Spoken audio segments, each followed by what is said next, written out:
মিরাজের রাত এক অলৌকিক সফর। বিশ্বনবী হযরত মুহাম্মদ সাল্লাল্লাহু আলাইহি ওয়াসাল্লাম এর জীবনে যে সকল অলৌকিক ঘটনা ঘটেছে তার মধ্যে মেরাজ অন্যতম। নবীজি সাল্লাল্লাহু আলাইহি ওয়াসাল্লাম একদিন সাহাবাদের কাছে এই অভূতপূর্ব সফরের ঘটনা বর্ণনা করেন।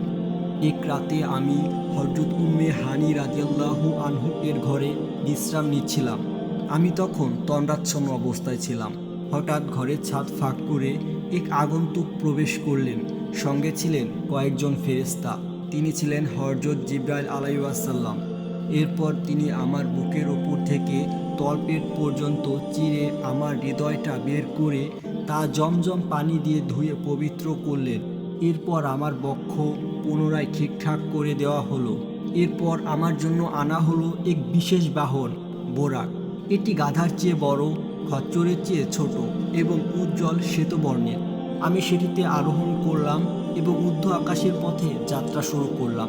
এই সফরে জিবরাইল আলাইহিস সালাম নবীজি সাল্লাল্লাহু আলাইহি ওয়াসাল্লামকে প্রথমে নিয়ে গেলেন তুর পাহাড়ে।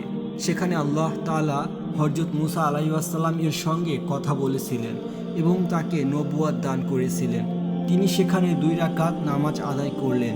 এরপর তারা দ্রুত এগিয়ে চললেন এবং ঈসা আলাইহিস সালাম এর জন্মস্থান বায়তুল্লাহম ফিলিস্তিনে পৌঁছালেন।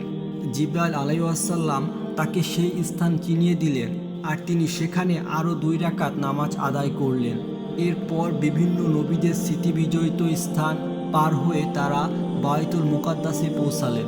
সেখানে নবীজি সাল্লাল্লাহু আলাইহি ওয়াসাল্লাম মসজিদে প্রবেশ করে 2 রাকাত নামাজ আদায় করলেন এবং তিনি নামাজের ইমামতি করলেন। নবীজি সাল্লাল্লাহু আলাইহি ওয়াসাল্লাম বলেন, এরপর আমি জিবরাইল আলাইহিস সালামের সঙ্গে বোরাকে চড়ে আকাশপথে যাত্রা করলাম। আমরা প্রথম আসমানের দরজায় পৌঁছালে জিবরাইল আলাইহিস সালাম দরজা খোলার অনুরোধ জানালেন। জিজ্ঞাসা করা হলো, কে আপনি? তিনি বললেন, আমি জিবরাইল আলাইহিস সালাম। আপনার সঙ্গে কে? সে বলল, মুহাম্মাদুর রাসূলুল্লাহ। তাকে কি ডেকে পাঠানো হয়েছে? তিনি বললেন, হ্যাঁ। এরপর বলা হলো, মারহাবা, উত্তম আগন্তুক এসেছেন। প্রথম আকাশে আমি হযরত আদম আলাইহিস সালাম এর সঙ্গে সাক্ষাৎ করলাম। জিবরাইল আলাইহিস সালাম বললেন, এই হলেন আপনার পিতা আদম আলাইহিস সালাম। আমি তাকে সালাম জানালাম। তিনি উত্তর দিলেন এবং বললেন, নেককার পুত্র ও নেককার নবীদের প্রতি খুশ আমদের। এরপর দ্বিতীয় আকাশে ঈসা আলাইহিস সালাম ও ইয়াহিয়া আলাইহিস সালাম, তৃতীয় আকাশে ইউসুফ আলাইহিস সালাম, চতুর্থ আকাশে ইদ্রিস আলাইহিস সালাম, পঞ্চম আকাশে হারুন আলাইহিস সালাম, ষষ্ঠ আকাশে মুসা আলাইহিস সালাম এবং সপ্তম আকাশে ইব্রাহিম আলাইহিস সালামের সঙ্গে সাক্ষাৎ হলো। আমি প্রত্যেকের সঙ্গে সালাম বিনিময় করলাম। এই সফরে আমি আরও অনেক কিছু দেখলাম। আমি এমন কিছু লোক দেখতে পেলাম যারা তার নখ দিয়ে নিজেরই মুখমণ্ডল ও বুক আঁচড়াচ্ছে। আমি জানতে চাইলাম। জিবরাইল আলাইহিস সালাম বললেন, এরা সেই সব লোক যারা পৃথিবীতে পরনিন্দা ও গীবত করত।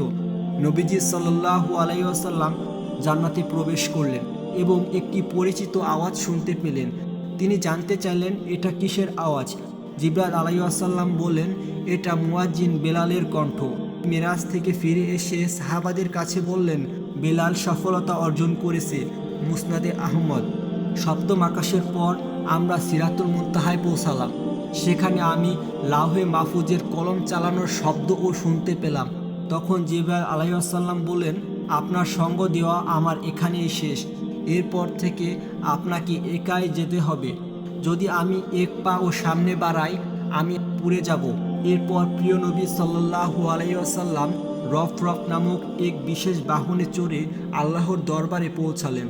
রফ ছিল বোরাকের চেয়েও অধিক দ্রুতগামী ও শক্তিশালী এবং তিনি মুহূর্তেই আল্লাহর বিশেষ সান্নিধ্যে চলে গেলেন। সেখানে আল্লাহ তাআলা তার রাসূলকে রহমত ও নৈকট্য দান করলেন এবং বিশেষ নিয়ামত দান করলেন। মেরাজের সময় আল্লাহ তাআলা তার বন্ধুকে উপহার স্বরূপ দৈনিক 50 ওয়াক্ত নামাজের আদেশ দিলেন। ফেরার পথে মুসা আলাইহিস সালাম তাকে জিজ্ঞেস করলেন, আপনার উম্মতের জন্য কি আদেশ দেওয়া হয়েছে? তিনি বললেন, 50 ওয়াক্ত নামাজ। তিনি বললেন, আপনার উম্মত এত বেশি নামাজ আদায় করবে না। আপনি আল্লাহর কাছে গিয়ে কিছু কমানোর অনুরোধ করুন। তিনি ফিরে গিয়ে অনুরোধ করলেন এবং 10 ওয়াক্ত কমিয়ে দেওয়া হলো। কিন্তু মুসা আলাইহিস সালাম বললেন, এটাও তারা পড়বে না। তিনি আবার আল্লাহর কাছে গিয়ে অনুরোধ করলেন। এভাবে বারবার অনুরোধের মাধ্যমে নামাজের সংখ্যা কমতে থাকলো এবং শেষ পর্যন্ত 5 ওয়াক্ত নির্ধারিত হলো। তবুও মুসা আলাইহিসসালাম বললেন, আপনার উম্মত এই 5 ওয়াক্ত নামাজও আদায় করতে সমর্থ হবে না। তখন আল্লাহর হাবিব বললেন, আমি অনেকবার অনুরোধ করেছি, আমি আর লজ্জায় ফিরে যেতে পারছি না। মেরাজ শেষ করে তিনি পৃথিবীতে ফিরে এসে দেখতে পেলেন দরজার শিকল দুলছে, অজুর পানি তখনও গড়িয়ে পড়ছে। সময়কে থামিয়ে দিয়েছেন মহান আল্লাহ তাআলা।